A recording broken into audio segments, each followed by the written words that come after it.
ನಮಸ್ಕಾರ ವೀಕ್ಷಕರೇ. ಈಗ ಪ್ರಳಯದ ಬಗ್ಗೆ ವಿಜ್ಞಾನಿಗಳು ಏನ್ ಹೇಳ್ತಾರೆ, ಅದರಲ್ಲಿ ಮಾಯನ್ ಕ್ಯಾಲೆಂಡರ್ ಬಗ್ಗೆ ಯೆಲ್ಲೋ ಸ್ಟೋನ್ ಬಗ್ಗೆ ಏನ್ ಹೇಳಿದ್ದಾರೆ ನಾವು ತಿಳ್ಕೊಳ್ತಾ ಹೋಗೋಣ. ಅದರಲ್ಲೂ ಮಾಯನ್ ಕ್ಯಾಲೆಂಡರ್ ಬಗ್ಗೆ ಏನ್ ಹೇಳ್ತಾರೆ, ಯೆಲ್ಲೋ ಸ್ಟೋನ್ ಬಗ್ಗೆ ಏನ್ ಹೇಳ್ತಾರೆ, ಆ ವಿಷಯಗಳನ್ನ ಇಲ್ಲಿ ಅಧ್ಯಯನ ಮಾಡಿ ವಿಜ್ಞಾನಿಗಳು ತಿಳಿಸೋದು ಏನಂದ್ರೆ, ಇದು ವೈಜ್ಞಾನಿಕವಾಗಿ ಕಲಿಯುಗ, ವಿಜ್ಞಾನಿಗಳ ನಿರ್ಣಯನೇ ಅಂತಿಮ. ಸದ್ಯಕ್ಕೆ ಸೈಂಟಿಸ್ಟ್ಗಳು ಏನ್ ಹೇಳ್ತಾರೋ ಅದನ್ನಂತೂ ಜನ ನಂಬ್ತಾರೆ. ಶರಣರು ವಚನಕಾರರು ಎಷ್ಟೇ ಬರೆದಿದ್ರು ಪ್ರಾಕ್ಟಿಕಲ್ ಆಗಿ ಆಗ್ತಾ ಇರೋ ವಿಷಯಗಳನ್ನ ಬಿಡಿಸಿ ಸೈಂಟಿಸ್ಟ್ಗಳು ಹೇಳಿದಾಗ ಮಾತ್ರ ಜನ ನಂಬುವಂತ ಕೆಲಸ ಮಾಡ್ತಾರೆ. ಅವುಗಳನ್ನ ಮಾತ್ರ ಜನ ಈಗ ತುಂಬಾನೇ ಬಿಲೀವ್ ಮಾಡ್ತಾರೆ. ಅದನ್ನ ಬಿಟ್ಟು ವಚನಕಾರರು ನಮ್ಗೆ ಸಾವಿರಾರು ವಚನಗಳ ಮೂಲಕ ಆಗುವಂತ ಆಗು ಹೋಗುಗಳ ಬಗ್ಗೆ ಅವಾಗ ಬರೆದಿದ್ರು ಕೆಲವಷ್ಟು ಜನ ನಂಬ್ತಾರೆ, ಕೆಲವಷ್ಟು ಜನ ಅವುಗಳನ್ನ ನಂಬೋದಿಲ್ಲ. ನಂಬದೇ ಇರೋದು ಮುಂದಿನ ದಿನಗಳಲ್ಲಿ ಅಪಾಯ ಆಗಬಹುದು ಅಂತಾನೆ ಇವ್ರ ವಚನಗಳ ಮೂಲಕ ತಿಳಿಸಿರುವಂತದ್ದು. ಅದರಲ್ಲಿ ಇಲ್ಲಿ ತಿಳಿಸ್ತಾರೆ, ನಂಬಿಕೆ ಅನ್ನೋದು ಮಾಯ ಆಗ್ತಾ ಇದೆ. ಶರಣರ ಜಗತ್ತಿನಲ್ಲಿ ಹೇಗೆ ಜೀವಿಗಳು ರಚನೆ ಆಯ್ತು, ಕೋಟ್ಯಾಂತರ ವರ್ಷಗಳ ಮುಂಚೆ ಭೂಮಿ ಯಾವ ರೀತಿ ಇತ್ತು, ಈ ಬ್ರಹ್ಮಾಂಡ ಯಾವ ರೀತಿ ಅಣುಗಳಿಂದ ರಚನೆ ಆಯ್ತು, ಅದು ಯಾವಾಗ ನಾಶ ಆಗಿದೆ ಅನ್ನೋದ್ರ ಬಗ್ಗೆ ಸ್ಟೀಫನ್ ಹಾಕಿನ್ಸ್ ಅವರು ತುಂಬಾ ವಿಷಯಗಳನ್ನ ಕಲೆಕ್ಟ್ ಮಾಡಿ, ಅವರು ಕೂಡ ಫೇಮಸ್ ಸೈಂಟಿಸ್ಟ್, ಅವರು ತಿಳಿಸಿದ್ದಾರೆ ಈ ಬ್ರಹ್ಮಾಂಡ ಅನ್ನೋದು ಎಷ್ಟೋ ಸಲ ರಚನೆ ಆಗಿದೆ, ಎಷ್ಟೋ ಸಲ ನಾಶ ಆಗಿದೆ, ಮುಂದಿನ ದಿನಗಳಲ್ಲಿ ಆ ಥರ ನಾಶ ಆಗುತ್ತೆ, ಮತ್ತೆ ಅದರ ಪುನರ್ರಚನೆ ಅನ್ನೋದು ಹಾಗೆ ಆಗುತ್ತೆ ಅಂತ ಸ್ಟೀಫನ್ ಹಾಕಿನ್ಸ್ ಅವರು ತಿಳಿಸಿದ್ರು.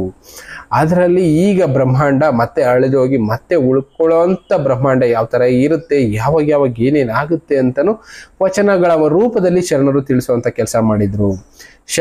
ಶರಣರು ತಿಳಿಸ್ತಾರೆ ಇಲ್ಲೊಂದು ಮಾತಲ್ಲಿ, ಲೀಲೆಯಾದಡೆ ಉಮಾಪತಿ ಲೀಲೆ ತಪ್ಪಿದಡೆ ಸ್ವಯಂಭೂ ಎನ್ನುತ್ತಾರೆ. ಜಗತ್ತಿನಲ್ಲಿ ಮೂಲ ಸ್ವರೂಪ ಬಯಲು, ನಿರವಯ, ನಿಶೂನ್ಯ, ನಿರಾಕಾರ, ಶೂನ್ಯ ಸಂಪಾದನೆ ಮಾಡಿಕೊಳ್ಳಬೇಕೆಂದು ಹೇಳುತ್ತಾರೆ.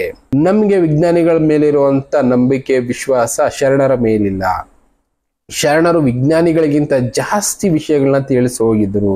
ಅವ್ರಿಗೆ ಅಷ್ಟೊಂದು ಜ್ಞಾನ ಅನ್ನೋದಿತ್ತು. ನಾವು ವಿಜ್ಞಾನಿಗಳನ್ನ ಸುಮಾರು ಒಂದು 500-600 ವರ್ಷಗಳಿಂದ ನೋಡ್ತಾ ಇರ್ಬೋದು. ಬಟ್ ಆದ್ರೆ ಶರಣರು ಅವರು ಜ್ಞಾನ ದೃಷ್ಟಿಗಳಿಂದ ಮುಂದೆ ಆಗುವಂತ ವಿಚಾರಗಳನ್ನ ಹೇಗೆ ತಿಳಿಸಿದ್ರು, ಟೈಮ್ ಟ್ರಾವೆಲ್ ಅನ್ನೋದ್ರ ಬಗ್ಗೆ ತಿಳಿಸಿದ್ರು.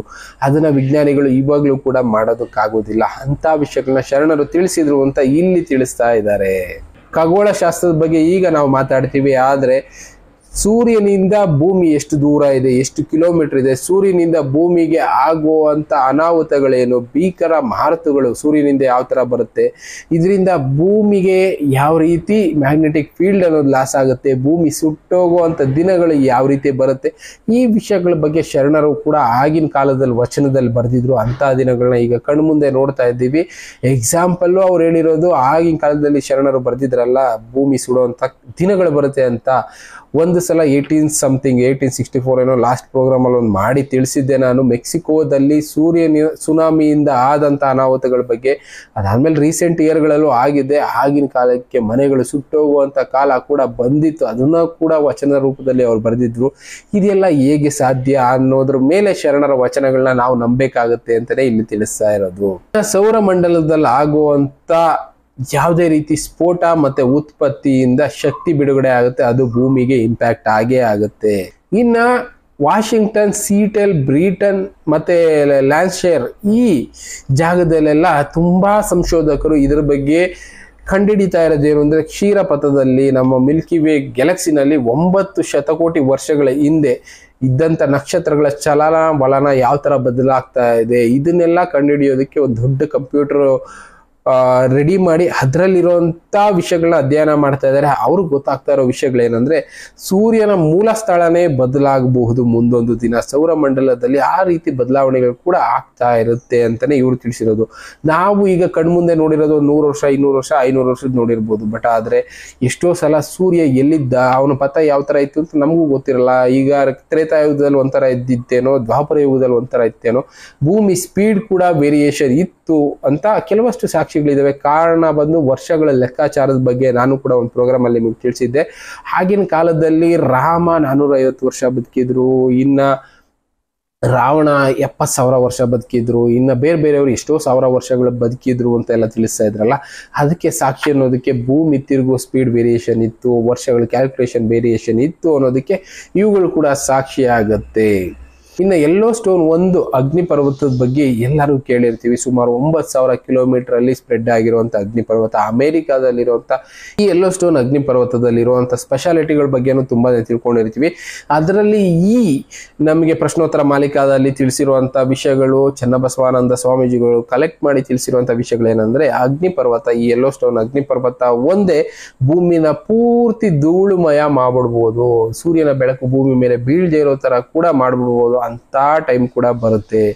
ಈ ಅಗ್ನಿ ಪರ್ವತ ನಿಮಿಷಕ್ಕೊಂದು ಸಲ ಸ್ಫೋಟ ಆಗ್ತಾನೆ ಇರುತ್ತೆ ಅಗ್ನಿ ಪರ್ವತದ ಒಳಗಡೆ.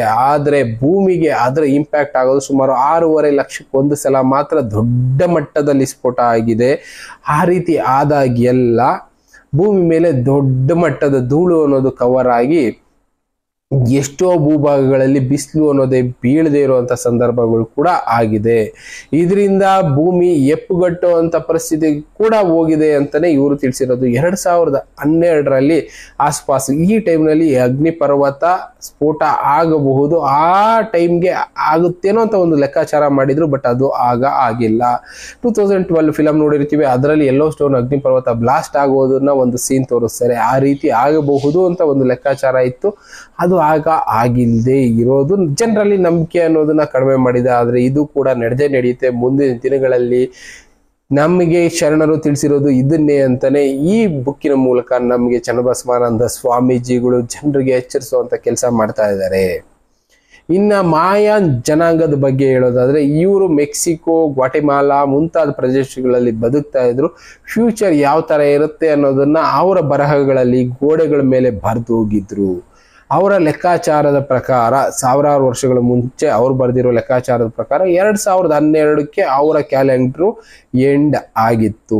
ಅದರಿಂದ ಮುಂದಕ್ಕೆ ಏನಾಗುತ್ತೆ ಅಂತ ಅವ್ರೆಲ್ಲೂ ಕೂಡ ಬರೆದಿರ್ಲಿಲ್ಲ. ಕಾರಣ ಅದು ನಮಗ್ ಗೊತ್ತಿಲ್ಲದೆ ಇರೋ ವಿಷಯ. ಆಗಿನ ಕಾಲದವ್ರು ಯಾರು ಕೂಡ ಇಲ್ಲದೆ ಇರೋದ್ರಿಂದ ಅವರು ಬರೆದಿದ್ದಂತ ಕೆಲವಷ್ಟು ವಿಷಯಗಳನ್ನ ಎನ್ಕ್ರಿಪ್ಟ್ ಅಂದ್ರೆ ಅದರಲ್ಲಿರೋ ವಿಷಯಗಳನ್ನ ನಾವು ಹೊರಗಡೆ ತಗೊಳ್ಳುವಾಗ ನಮ್ಮ ಮಿಸ್ಟೇಕು ಆಗಿರ್ಬೋದು, ಅವರ ಬರೆದಿದ್ದ ಉಲ್ಲೇಖಗಳನ್ನ ನಾವು ಎಕ್ಸ್ಟ್ರಾಕ್ಟ್ ಮಾಡೋದ್ರಲ್ಲಿ ವೀಕ್ ಆಗಿರ್ಬೋದು. 2012ಕ್ಕೆ ಬರ್ದಿದ್ರು ಅಂತ ಎಕ್ಸಾಕ್ಟ್ ಆಗಿ ನಮ್ಗೆ ಗೊತ್ತಿಲ್ಲದೆ ಇರ್ಬೋದು. ಅಂತ ಮಿಸ್ಟೇಕು ನಮ್ಮ ಕಡೆಯಿಂದನೂ ಆಗಿರೋ ಚಾನ್ಸಸ್ಸು ಇರುತ್ತೆ.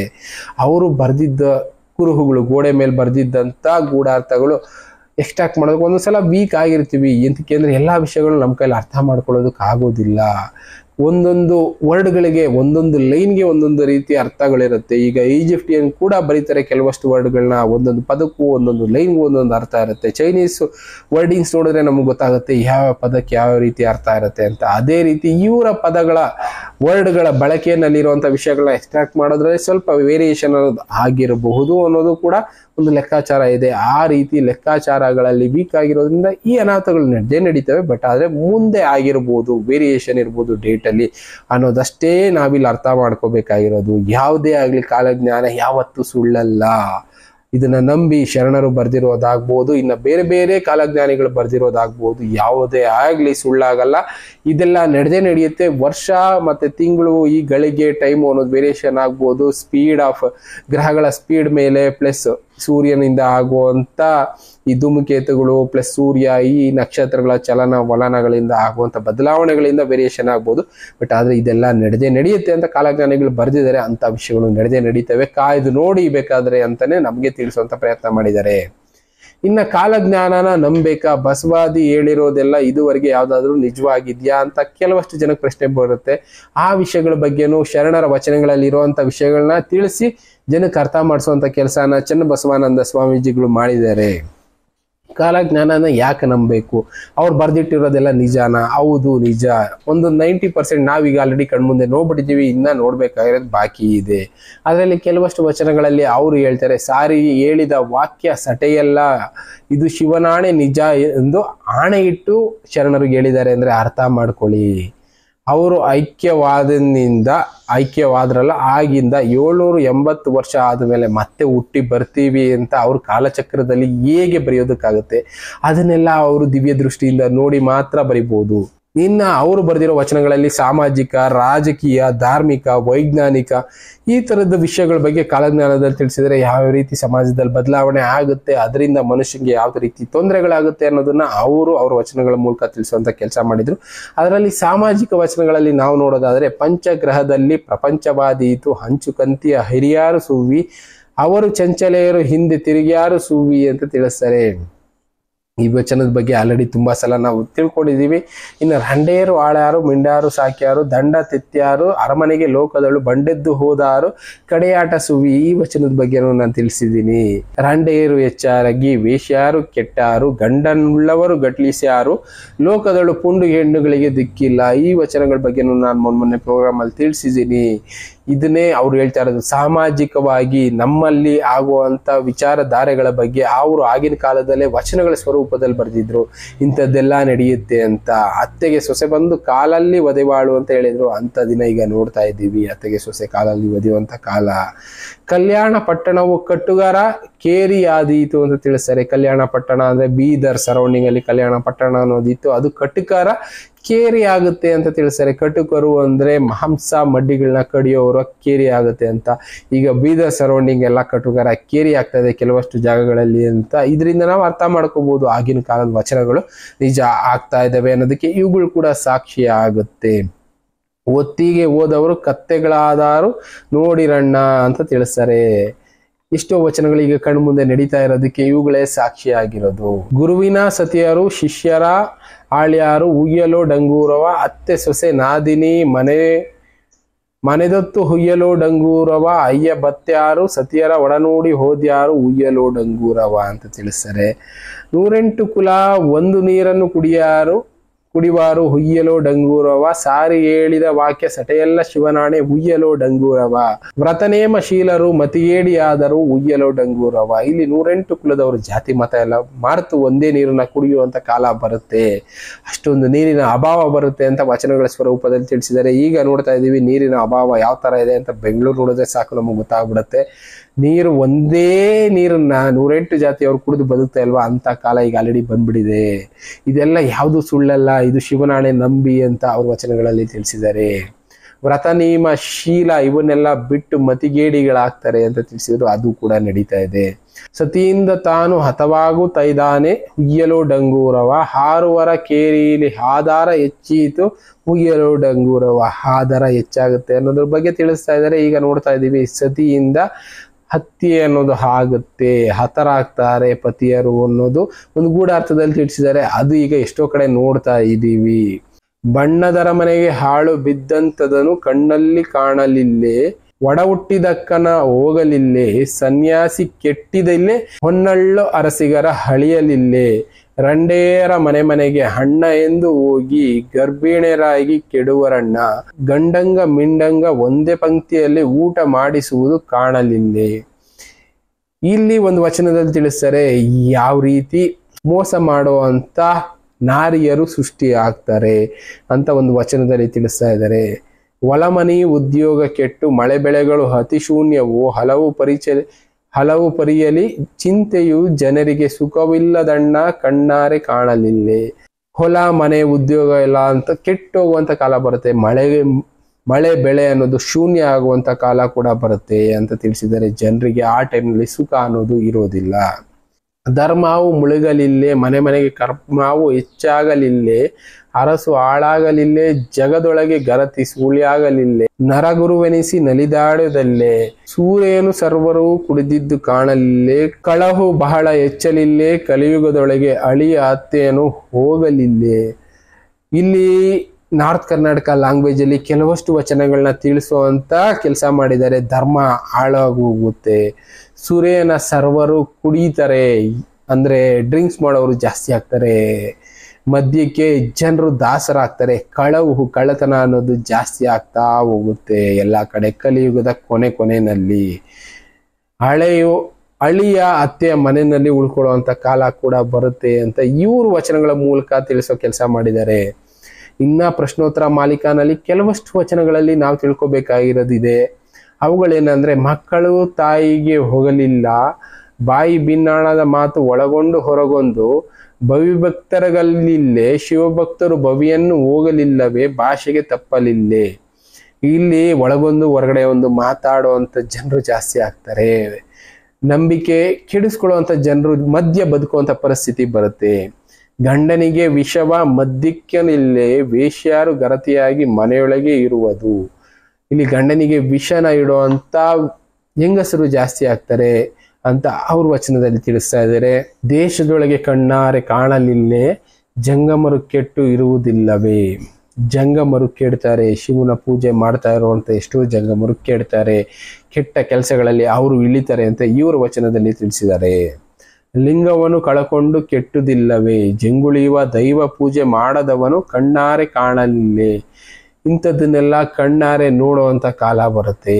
ಕಣಿಯ ಕೇಳಿರಣ್ಣಗಳಿರ ಕಣಿಯ ಕೇಳಿರೋ, ಶಿವಮಣಿಯ ವಿಡಿಯ ಸಾರಿ ಬಂದ ಕಣಿಯ ಕೇಳಿರೋ, ಭಾಷೆ ತಪ್ಪಿತ ಮಗ ತಾವು ಕಾಣಿಯ ಕೇಳಿರೋ, ಮುಂದೆ ಘಾಸಿಯಾಗಿ